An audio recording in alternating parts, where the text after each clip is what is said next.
বাংলাদেশি হাটহাজারী মাদ্রাসাকে বলা হয় উম্মুল মাদারিস, অর্থাৎ সব মাদ্রাসার মাতা, হাদিস শিক্ষার এক অপ্রতিদ্বন্দ্বী কেন্দ্র।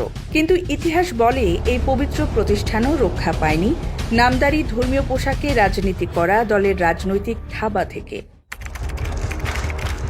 এরা আমাদের হাটহাজারী মাদ্রাসা জ্বালাইয়া ফোরাইয়া নাশ করার জন্য ৩০ বন্দুক অগারায় ১০০ বাজার হইয়া গুন্ডারা নিয়াই ছিল। সময়টা ১৯৮৫ সালের ১০ ডিসেম্বর, মঙ্গলবার রাত ৯:৩০। চট্টগ্রামের হাটহাজারীতে অবস্থিত উপমহাদেশের অন্যতম প্রাচীন দ্বীনী শিক্ষা কেন্দ্র দারুল উলুম হাটহাজারী তখন তার স্বাভাবিক শিক্ষা কার্যক্রমে নিমগ্ন। দাওরায়ে হাদিসের দরস চলছে, মুসলিম শরীফ খোলা, শত শত ছাত্র মনোযোগ দিয়ে শুনছে হাদিসের পাঠ। ঠিক সেই মুহূর্তে ট্রাকযোগে মাদ্রাসার গেটে এসে থামে জামাত শিবিরের সশস্ত্র ক্যাডারদের একটি দল, প্রায় ১০০ যুবক, জামাত ও ছাত্র শিবিরের কর্মী সমর্থক। উস্কানিমূলক স্লোগান দিতে দিতে জোরপূর্বক তারা মাদ্রাসার ভেতরে ঢুকে পড়ে।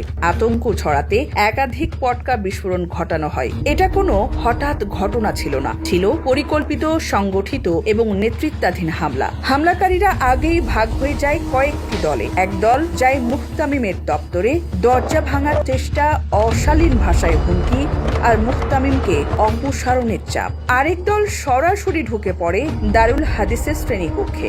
দাওরায়ে হাদিস ছাত্রদের ওপর হামলা, কিতাবপত্র ছুঁড়ে ফেলা আর দরস ভণ্ডুলের চেষ্টা। তৃতীয় দল এগিয়ে যায় মাইক, টেলিফোন আর যোগাযোগ ব্যবস্থা দখলের উদ্দেশ্যে, যাতে বাইরে কোনো খবর না পৌঁছায়। এই ভয়াবহ মুহূর্তে দরসদানকারী বিশিষ্ট মুহাদ্দিস মুফতি আজম আহমদুল হক রহমতুল্লাহ পরিস্থিতির গভীরতা বুঝে আল্লাহর দরবারে সিজদায় লুটিয়ে পড়েন।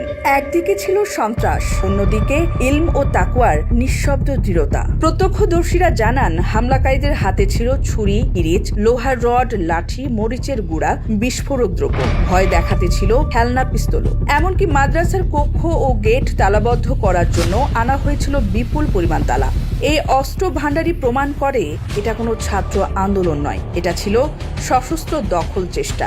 দৈনিক যুগান্তরের সাবেক বিভাগীয় সম্পাদক শাকের হোসেন শিবলি লিখেছেন, হোস্টেলে থাকা সাধারণ ছাত্ররা যাদের হাতে কোনো আগ্নেয়াস্ত্র ছিল না, তারা নিজেদের মাদ্রাসার শিক্ষক আর মুহতামিমকে রক্ষায় এগিয়ে আসে। ইট পাটকেল ছুঁড়ে তারা হামলাকারীদের প্রতিহত করতে থাকে। এই সময় মুহতামিম খুন হয়েছেন। এই গুজব ছড়িয়ে পড়লে হাজার হাজার এলাকাবাসী মাদ্রাসার গেটে এসে জড়ো হয়। জনগণের এই স্বতঃস্ফূর্ত প্রতিরোধ ভেঙে দেয় জামাত শিবিরের সব নীল নকশা। পরিস্থিতি নিয়ন্ত্রণে পুলিশ ও রিজার্ভ ফোর্স যৌথ অভিযান চালায়। গ্রেপ্তার হয় ৪১ জন জামাত শিবিরের নেতাকর্মী। পরবর্তীতে প্রশাসন ১৪৪ ধারা জারি করতে বাধ্য হয়। ঘটনাস্থল থেকে পুলিশ যে লিখিত নীল নকশা উদ্ধার করে তা প্রমাণ করে দেয় এটি ছিল একটি পরিকল্পিত জামায়াতি অপারেশন। কে কোন ভবনে হামলা করবে, কে মাইক, টেলিফোন, গেট দখল নেবে, সবকিছুরই বিস্তারিত ছিল সেই ব্লুপ্রিন্টে। এই ঘটনাই ছিল জামাত শিবিরের সেই পুরনো কৌশলের পুনরাবৃত্তি। প্রতিষ্ঠানে ঢুকে নেতৃত্ব দখল, ভিন্ন মত দমন আর আদর্শিক দখলদারিত্ব কায়েম। এটা যে শিবিরেরই হামলা ছিল তার আরেকটি প্রমাণ দেন সাংবাদিক শিবলি। তিনি লেখেন, সেদিন হামলায় জড়িত মুস্তফা নামের একজন পরবর্তীতে শিবিরের তথাকথিত শহীদ তালিকার ১১ নম্বরে স্থান পায়।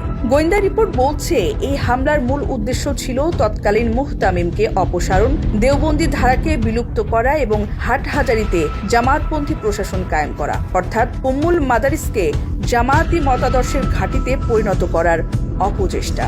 ১৯৮৫ সালের এই হামলা একটি ব্যর্থ ষড়যন্ত্র, জামাত শিবির রাজনীতির নৈতিক ও আদর্শিক পরাজয়ের এক স্থায়ী দলিল, যা প্রমাণ করে জামাতে ইসলামী এদেশের মূলধারার ইসলাম ও ধর্মীয় শান্তির জন্য কখনোই নিরাপদ নয়।